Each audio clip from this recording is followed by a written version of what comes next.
The film opens with a man named Yang walking along, dragging his samurai sword behind him.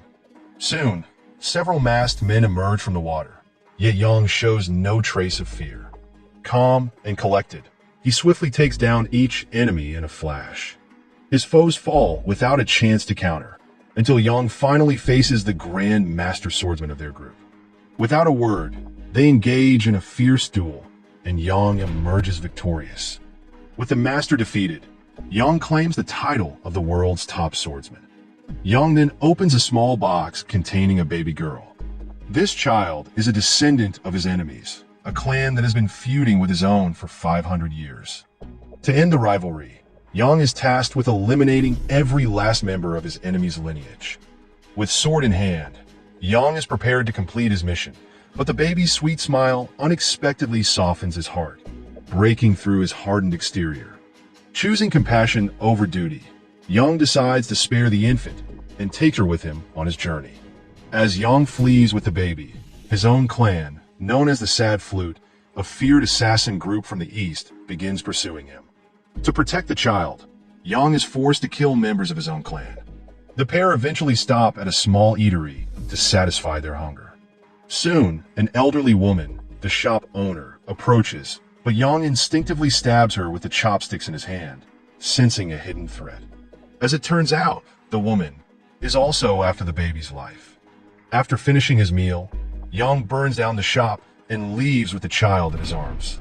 Soon after, Yang boards a ship, setting out to visit an old friend in a distant land with nothing but the clothes on his back and the baby in his care. After a long journey, they arrive in a desolate, lifeless town called Lode, located in the western desert, where he is greeted by a man named 8-Ball. At that moment, Yang shows him a photograph of his good friend, Smiley. Therefore, 8-Ball immediately leads them to Smiley's dilapidated house, revealing that he has been dead for some time. At the same time, Yang's former master, the clan leader, begins tracking him with an army in tow. That night, Yang, distressed by the baby's constant crying, is suddenly attacked by a woman wielding a wooden sword, which breaks in the process. The woman, named Lin, mistakes Yang for the friend Smiley always spoke of. Apparently, Smiley had taught Lin how to handle a sword, and she assumes Yang is carrying on his legacy. However, upon noticing that the baby lacks a name, Lin names her April. After that, Lin offers Yang a deal, where she'll teach him how to properly care for the baby, including changing diapers, in exchange for his help with the laundry business. Hearing this, Yang immediately agrees, beginning his new life in this unusual partnership. One morning, 3 teenage boys enter Yang's shop as his first customers of the day. Instead of acting like regular customers, they seeming to provoke Yang deliberately.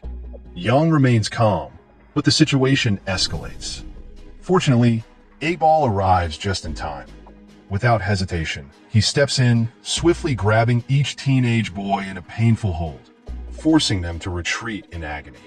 Once the trouble subsides, 8-Ball pats Yang on the shoulder and suggests they take a walk, relaxing and exploring the area while chatting lightly. As they stroll, 8-Ball begins to tell Yang about the town's history, describing how it once thrived as a bustling circus destination. Over the years, however, the circus shut down, and the town now lies abandoned and neglected. Despite this, some residents are working tirelessly to revive the circus, hoping to restore its former glory. Unfortunately, they have yet to see that dream come true, as visitors remain scarce. Days pass, and Yang starts to realize there's much in life he has yet to learn. In this new place, he picks up simple yet meaningful skills like washing clothes, planting flowers, and even designing and tending to a garden. Not only that, he also begins forming friendships with those around him, developing connections that make him feel welcomed and valued. Slowly, Yang's daily life transforms, no longer haunted by his past as a fighter and assassin.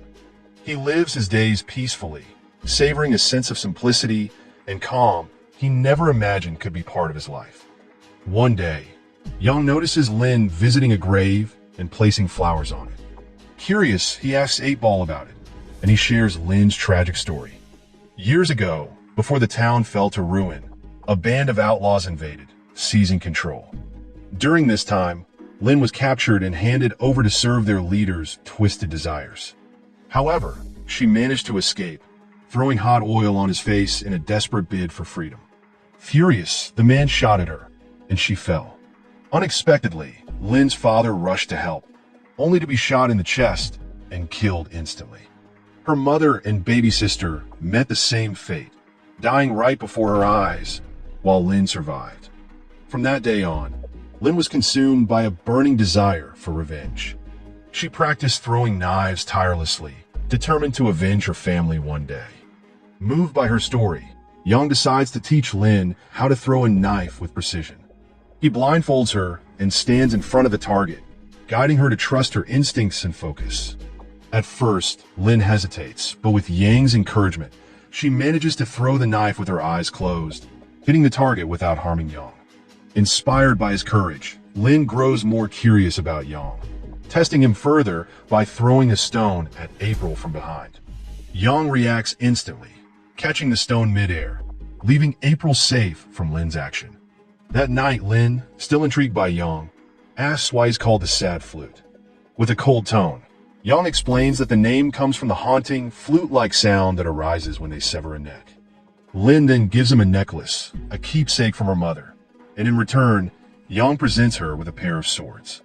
Excited, Lin swings the swords and catches a glimpse of Yang's legendary blade. She tries to unsheath it, curious, but fails as Yang has sealed it to prevent the cries of the souls he's claimed from escaping. At that moment, he reveals that unlocking the sword would alert his clan to his whereabouts, binding him once more to the life he left behind. Meanwhile, the leader of the Sad Flute clan and his followers continue to track Yang, drawing ever closer, like shadows that refuse to vanish. During this time, Yang devotes himself daily to training Lin in the art of swordsmanship, teaching her masterful, powerful techniques with each precise movement.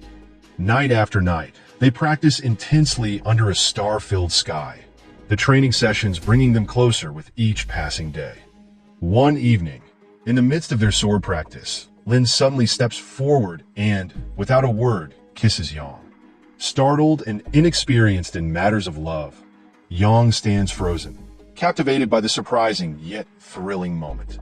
As a result, a warmth spreads through him, and his hand instinctively brushing his lips as he tries to grasp this unfamiliar feeling.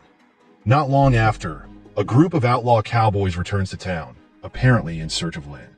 However, the townspeople have hidden her away, so the outlaws turn their aggression on the townsfolk, targeting the clown as a shooting practice dummy and dragging the old town drunk behind a horse with a rope. When Lin spots the leader among them, she is filled with rage, eager to take him down. But 8-Ball and the others manage to restrain her, tying her to a post for her own safety.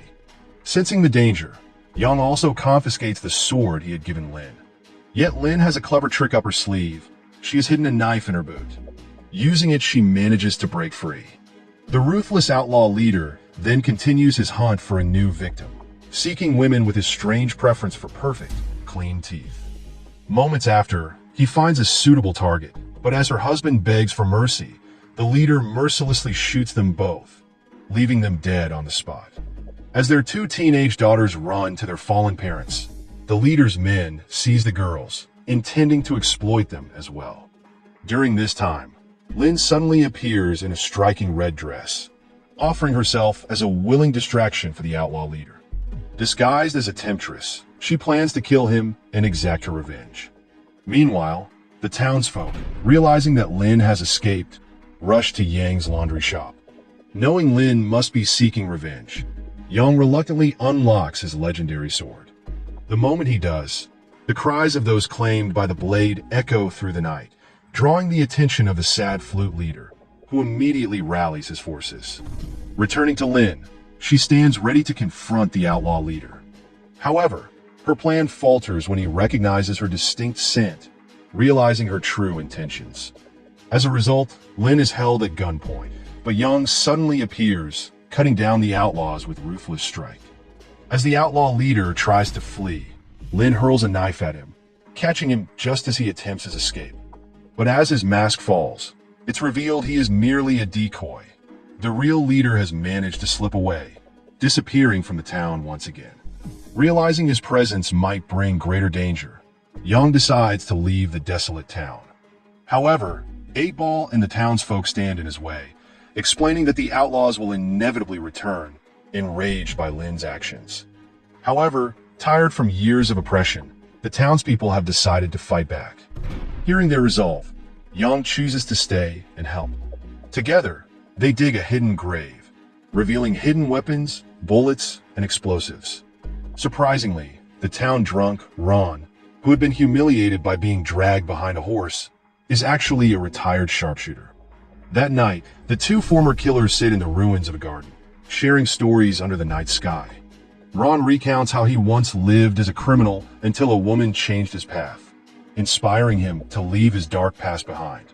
Touched by his story, Young seeks out Lin and returns her swords, empowering her for the battle ahead. The next morning, the town bell rings, signaling the enemy's approach. The townspeople then take their positions, prepared to defend their home. During this time, Young stands at the front lines, wielding his legendary sword, while Ron positions himself with his sniper rifle atop the tall carousel, ready to provide cover. As the cowboys arrive, they immediately ready their guns. Soon they scale the carousel in an attempt to capture Ron.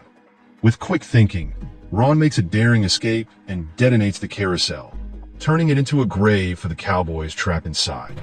But the surviving outlaws regroup, launching a brutal attack on the townspeople, who are driven into hiding. In the middle of the fight, masked ninjas suddenly appear on the rooftops, signaling that the Sad Flute clan has arrived, escalating the chaotic battle.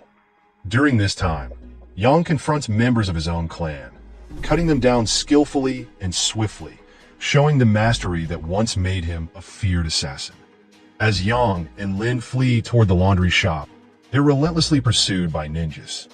They then entrust 8-Ball with April, asking him to protect her.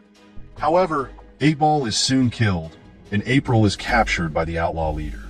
Hearing her cries, Young charges toward the hideout, where only the outlaw leader remains to face Lin's revenge.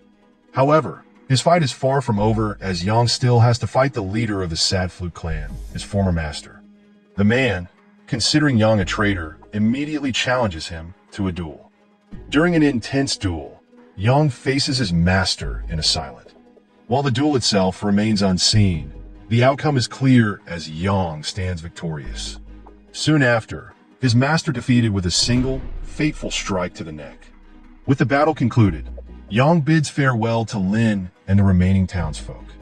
With a heavy heart, he explains that he must leave, as members of the Sad Flute clan could arrive at any moment, posing a danger to anyone close to him. For the April's safety, he entrusts her to Lin, who tearfully accepts the responsibility. Sharing one last, meaningful glance, Young turns and walks away, leaving behind the town and the people who have become a part of his life. And with this, the film comes to a close. Moral lesson from the story: choosing kindness over killing means you'll end up running a laundry, fighting ninjas, and dodging outlaws. All thanks to a baby in a box.